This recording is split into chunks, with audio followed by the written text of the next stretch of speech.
All right, my people, and welcome back onto this channel. No be small something, many things that happen. Okay, onto this next level. You get the one matter where they jarring for inside social media, and then now you don't reach our table now, and they say make we use this opportunity, make we tell all the great Yoruba nation agitators. We know they talk about the Democratic Republic of Yoruba. We they talk about all the Yoruba nation agitators, the faction of Chief Sunday Igboho and Professor Banji Akintoye. Now so it be. Okay, on to this one, he get one information wey be say e dey jara wey be say e dey waka everywhere. Now fake on to this say then say this man the professor Banji Akintoye, the leader of this Yoruba nation movement, Professor Banji Akintoye. Now waiting the kind of lie say the man talk say him no ready for Yoruba nation again, say him no one do Yoruba nation again.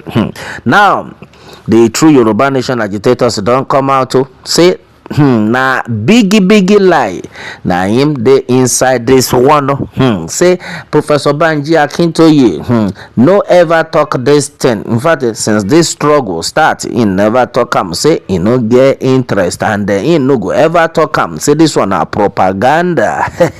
All right, my people, you see many things that happen. I don't know why be say some people go just come from nowhere. They just want the baru the movement, and then now they are sharing way true now be say this woman whether they call it Dupe Onitiri and her people now them bring this information, this fake information out so that the people go come dey worried. You understand which kind thing be that make somebody like a Professor Banji Akintoye can say in no get interest for Yoruba nation again? Who does that?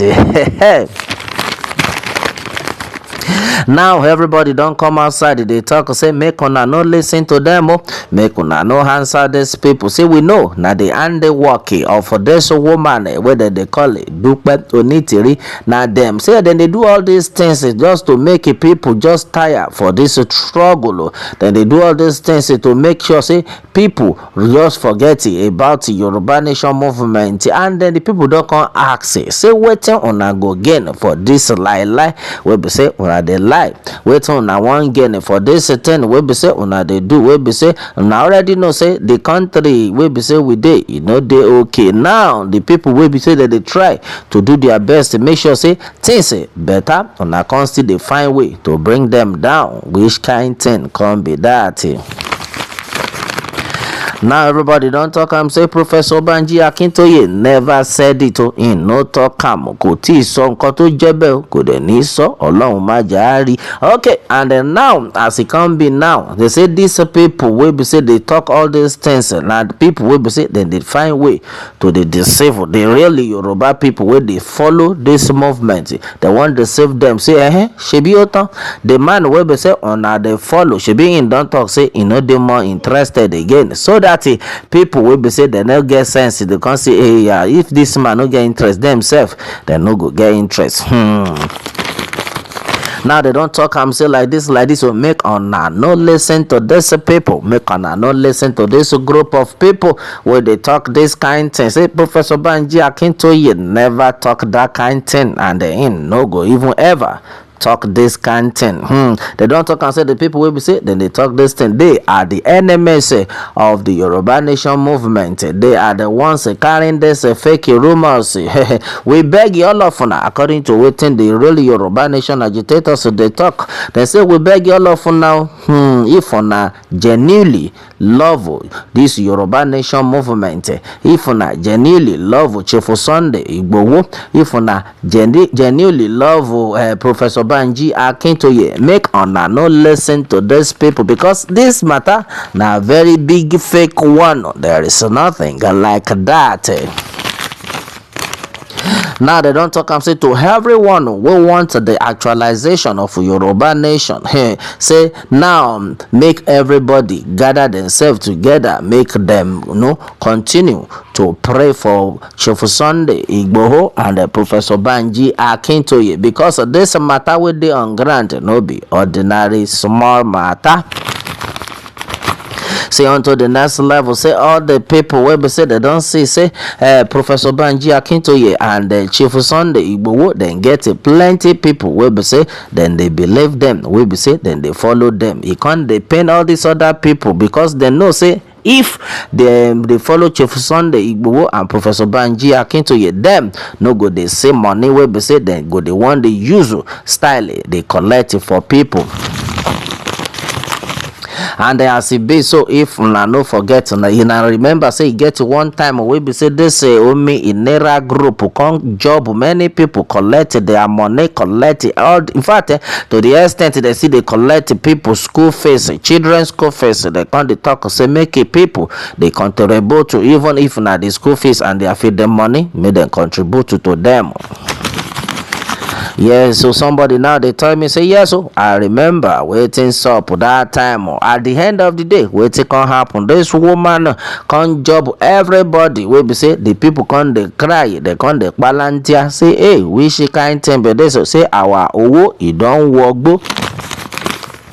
That time many people money enter for Igbo. That time we be say they no can know waiting then go do. Now it make many people come out for the back of this Dope Onitiri. They can run or come meet Chief Sunday Igboho back. Now this is the faction of Dope Onitiri. Don't see say many people don't run back. He come meet Chief Sunday Igboho. They can they use for different strategy to distract the movement. But as far as this movement is concerned, though, the real people don't say no matter what, no going back. No, Shane. Now the people can't come outside. The Yoruba Nation agitators don't come outside. They can't talk and say like this. This step away Professor Banji Akintoye carry give them. Now him them they follow and they don't talk and say they'll be rest assured that Onitiri people that they won't collect the nation by fire by force. That's the level and the format which Chief Sunday Igboho and Professor Banji Akintoye give them. That's a format. Now the format where be say then say we not be say we no want come out, no be say we no want our Yoruba nation, but we go take them jejely and wirely. That's why the people don't make an understand. They say like this. So Professor Banji Akintoye you don't talk and say now peacefully we will take commodity and then go understand it. We no go use a cutlass, we no go use a bomb, we no go use anything like a dagger to say we want collect Yoruba nation. Now peacefully we go collect them. According to what don't happen, Professor Banji Akintoye don't make an clear to everybody. Say even the United Nations don't talk. Say if I want do all these things, na go make it create awareness of which the same awareness. So now him be waiting. We don't they do even before Chief Sunday Igboho can join the struggle. Now the people don't talk. Say we follow Professor Banji Akintoye photo step, okay, and then as it stands. So this is a self-determination, and he says there should be an awareness to the struggle. All Yoruba state we don't waka to every state do our awareness. We make it everybody can know. Say okay, we are peaceful people. Now even through this awareness and I make it everybody can know. Okay, there is a Yoruba nation movement and they can't talk one thing. Say inside this awareness there is no way where be say we can't do jagine jagon. There is no place where be say we can't fight to Nigerian police. There is no way where be say we can't by people they do all sort of atrocities like waiting this democratic republic of Yoruba people them they do no we will not be like that. Now this set of people can't come outside, can't they lie everywhere. Say this man whether they call Professor Banji Akintoye say he no get interest again for Yoruba nation. Now the good Yoruba nation people can't come outside, they can't they talk say na lie you na big fat lie. Professor Banji Akintoye no talk amo and then no go ever talk am. Now they don't come make all of us understand say even the all those rally where you dey see that time we be say police people then they see as we take dey make our move. Even then police people they know say even this struggle themselves they suppose involve inside this struggle, but because of the kind of work wey be say dem give them and their assistance, the Yoruba nation agitators make am clear say that things wey be say dem dey do wey be say dem dey chat to say we need to go our separate ways. Say even the Nigerian police wey be say dem dey see them that time themselves know say wetin the Yoruba nation people dey do that time na right thing for the sake of say even them themselves dem dey suffer. So now the Yoruba nation agitator come outside come dey talk say like this. So why una go say make we come dey fight the same police wey be say we know say all of us na inside the same gbege we dey, and then we already know say we no go fit fight them, because at the end of it all we need to fight for everybody, for peace to reign in the land. Now you don't come enter come let us understand say make anybody no believe all this rumors. So now the enemy of progress, now the enemy of Yoruba land, now them be the people we carry this ogbonge lie come outside. They say sake of say they know say if these people continue with the matter, if the Yoruba nation people continue with waiting them they do, all of them no go fit see money thief. But as far as this movement is concerned, na Baba God na in sure pass.